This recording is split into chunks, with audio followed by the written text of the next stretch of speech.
করতে পারেন নাই? আল্লাহ বলছে জান আর মাল দিয়ে আমার জমিনে আমার কোরআনকে বিজয় করার জন্য যারা চেষ্টা করবে, আমি আল্লাহ বলছি তাদের জীবনের সব গুনাহ মাফ করে দেব। আর কি করবো? ويدخلكم جنات تجري من تحتها الانهار ومساكن طيبة في جنات عدن। আমি এমন জান্নাত তাদের দান করব যে জান্নাতের নিচ দিয়ে ঝর্ণা ধারা প্রবাহিত হয়ে গেছে। আর জোরে বলুন আল্লাহ বলছে এই ওয়াদা আমি এক জায়গায় করি নাই, ওয়াদান আলাই হাক্কান ফিত তাওরাত ওয়াল ইনজিল ওয়াল কুরআন। আমি জান্নাতের ওয়াদা করেছি তিন জায়গায়, তাওরাতে, ইনজিলে, কোরআনে। আল্লাহর চেয়েও শ্রেষ্ঠ ওয়াদা পালনকারী কি আর কেউ হতে পারে? শেষ কথা, আল্লাহর নবী একটা জানাজায় গেলেন।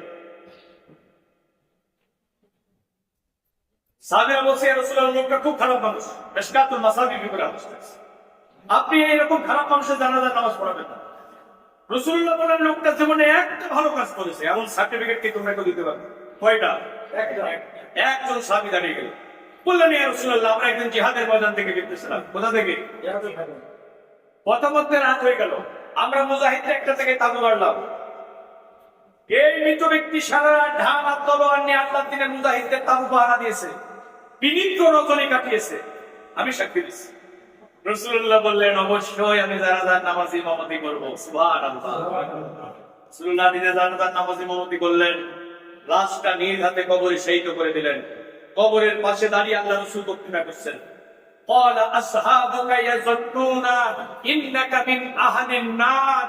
এই কবরে শহীদ ব্যক্তি তোমার সঙ্গী সাথীরা বলছে তুমি খুবই খারাপ মানুষ, তুমি জাহান্নামী, তুমি হয়তো জাহান্নামী, তারা ধারণা করছে, কিন্তু আমি রাসূলের কথা বলি না।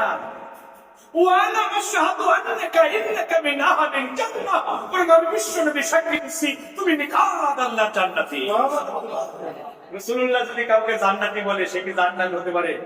আমার যুবক ভাইরা, এজন্য আল্লাহ দ্বীন পরাধীন অবস্থায় আছে, এই দ্বীনকে বিজয়ী করার জন্য তোমাদেরকে সামনের সারিতে ভূমিকা রাখতে হবে। আর মুরব্বী যারা আছে তারা আমাদের বুদ্ধি দিয়ে পরামর্শ দিয়ে সহযোগিতা করবে। কি রাজি আছে তো ভাই?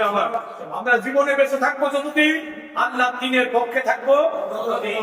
বিজয়ী হলাম না পরাজিত হলাম এটা দেখবেন কে? আল্লাহ।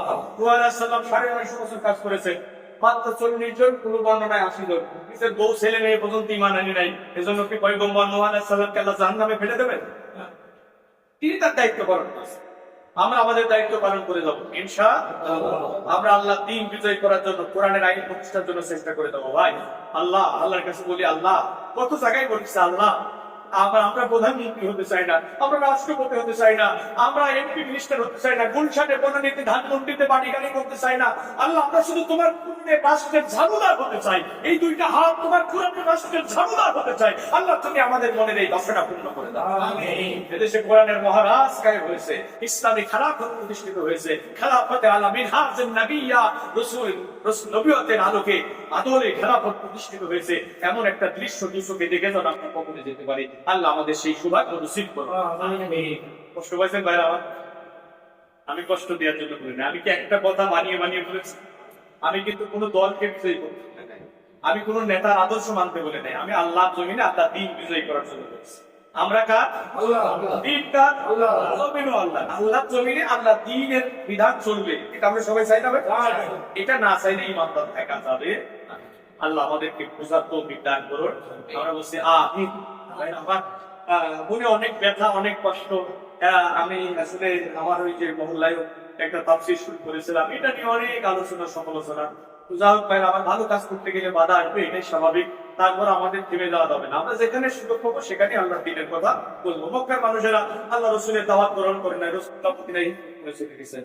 এই সমাজের মানুষ যদি আল্লাহ দ্বীনের কথা না শুনে, আল্লাহর জমিন তো প্রশস্ত, আরো জায়গা আছে, সেখানে কি আমরা আল্লাহ দ্বীনের কথা বলবো ইনশাআল্লাহ। আমরা যতদিন বেঁচে থাকবো দিনের জন্য কাজ চালিয়ে যাবো ইনশাআল্লাহ।